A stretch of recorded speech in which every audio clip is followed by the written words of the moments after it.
Pemirsa, pandemi COVID-19 masih terus ada di sekitar kita. Banyak kebijakan yang dikeluarkan oleh pemerintah untuk memutus mata rantai penyebaran COVID-19 di Indonesia. Salah satunya adalah dengan melalui kegiatan PPKM darurat atau pemberlakuan pembatasan kegiatan masyarakat yang dimulai sejak tanggal 3 Juli 2021 sampai dengan 20 Juli 2021. Semua sektor perkantoran non-esensial diwajibkan work from home kembali. Kegiatan pusat perbelanjaan ditutup sementara. Kapasitas pengunjung pasar dan toko hanya 50% sampai dengan jam 8 malam. Maka kegiatan belajar mengajar yang direncanakan akan dilaksanakan secara offline pada bulan Juli sekarang terpaksa dilaksanakan secara daring kembali. Lantas, apakah belajar online sudah efektif selama ini?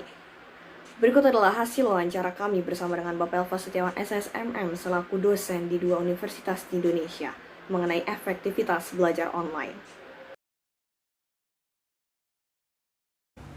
Belajar online efektif atau tidak tergantung dari sudut pandang.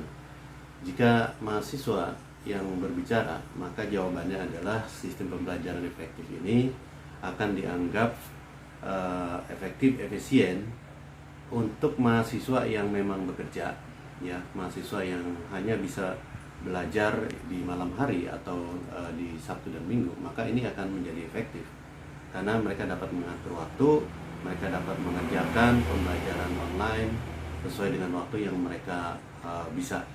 Namun dari sisi pengajar atau dosen, maka pembelajaran online itu sendiri tergantung.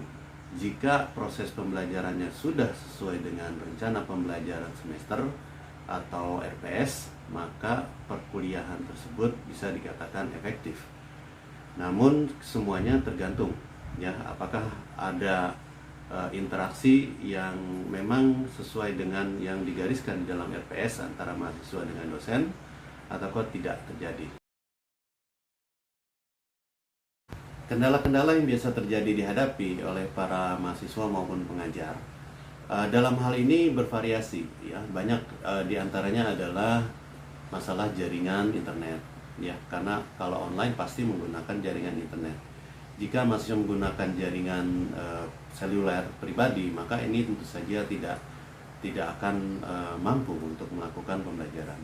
Maka diperlukan jaringan WiFi misalnya, menggunakan hotspot yang berkapasitas tinggi. Demikian juga untuk pihak akademi atau lembaga, maka diperlukan server yang kuat, apalagi jika mahasiswanya itu banyak sekali. Misalnya beberapa universitas memiliki mahasiswa yang jumlahnya lebih dari 1000, ya, atau ribuan, maka servernya ini harus benar-benar yang bandwidthnya cukup. Nah, dari sisi dosen tentu saja sama, ya, jadi harus menggunakan hotspot atau jaringan yang memang benar-benar kuat. Ini kendala-kendala yang sering terjadi dihadapi oleh para mahasiswa dan dosen.